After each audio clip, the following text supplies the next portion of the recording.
झारखंड विधानसभा का बजट सत्र चल रहा है। बजट सत्र के दूसरे दिन आज जैसे ही विधायक पहुंचे, उसके बाद जो कई ज्वलंत मुद्दे हैं जो उनके विधानसभा क्षेत्र से जुड़े हुए थे, उन तमाम मुद्दों को लेकर आज मीडिया के समक्ष मुखर हुए। इसमें एक मुद्दा था हाथियों के आतंक का। बता दें कि वर्ष 2026 की शुरुआत के साथ ही अगर झारखंड में कहें तो हाथियों का आतंक देखने को मिला है और अब तक यानी अभी 2 महीने भी नहीं गुजरे हैं, इस बीच 35 से ज्यादा जो ग्रामीण है वो हाथियों के शिकार बने हैं। यानी हाथियों के द्वारा जो उत्पात मचाया गया है उसमें 35 से ज्यादा लोगों की असमय मृत्यु हुई है। उसके साथ ही उनके जो घर हैं या जो खेत में जो फसल लगे थे उन तमाम चीजों को नष्ट किया गया है। इसे लेकर के मांडू के जो आजसू के विधायक हैं निर्मल महतो, उन्होंने मांग की है सरकार से कि तत्काल जो मुआवजा की राशि है उसे 4 लाख से बढ़ाकर 20 लाख रुपया मिलना चाहिए।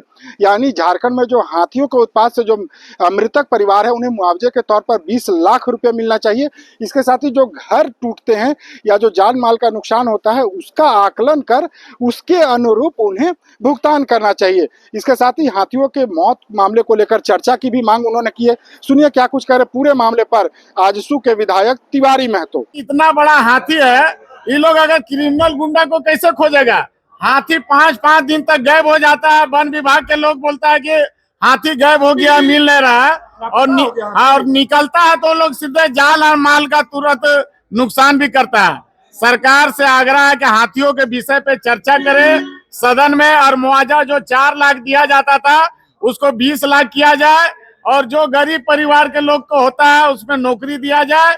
और सरकार हाथियों पे जो खनन गलत ढंग से आप लोग देखते हैं, कोयला चोरी, लोहा चोरी और रात में ब्लास्टिंग जो खनन क्षेत्र में होता है उसका कारण हाथी इधर उधर भटक रहा है और जंगल में ना रहकर वो लोग सीधे गांव और टोन और नगर में घुसने का काम कर रहा है। तो सरकार संज्ञान में ले, जल जंगल जमीन के सरकार बात करके सरकार बना है और जल जंगल जमीन उजाड़ने का काम कर रहा है हेमंत सोरेन। तिवारी जी, लेकिन एक बात है कि जब सरकार चर्चा कराने को तैयार है तो बाहर धरना देने की क्या जरूरत है? वो तो बोली कि हम चर्चा कराएंगे, हाथी पे आधा घंटा देंगे, बोले थे। लेकिन अभी जब तक चर्चा नहीं होगा तब तक तो हम सरकार को दबाव बनाएंगे और लोगों का जान माल का खतरा है। अभी हम तुरंत क्षेत्र से आ रहे हैं, वो सरकार मुख्यमंत्री जी खुद कल बोले थे कि पूरा घर का मुआवजा मिलेगा, लेकिन 20,000 रुपया मात्र मुआवजा दे रहा। कितना मिलना चाहिए? कम से कम जितना घर का नुकसान हुआ पूरा घर बना के देना होगा। कई लोग सरकारी आवास में रह रहे हैं। चलिए धन्यवाद। मुआवजा का राशि 20 लाख होना चाहिए मृतकों को, 20 लाख और एक नौकरी। तो आपने सुना आजसू के विधायक निर्मल महतो और तिवारी महतो को, उन्होंने स्पष्ट मांग किया। चूंकि बता दें कि हजारीबाग में भी पिछले दिनों 7 लोगों की असमय हाथियों के कारण मौत हुई थी। इससे पहले अगर झारखंड के पश्चिमी सिंहभूम जिला की बात करें तो वहां पर जो ये मौत का आंकड़ा था ये और भयावह है।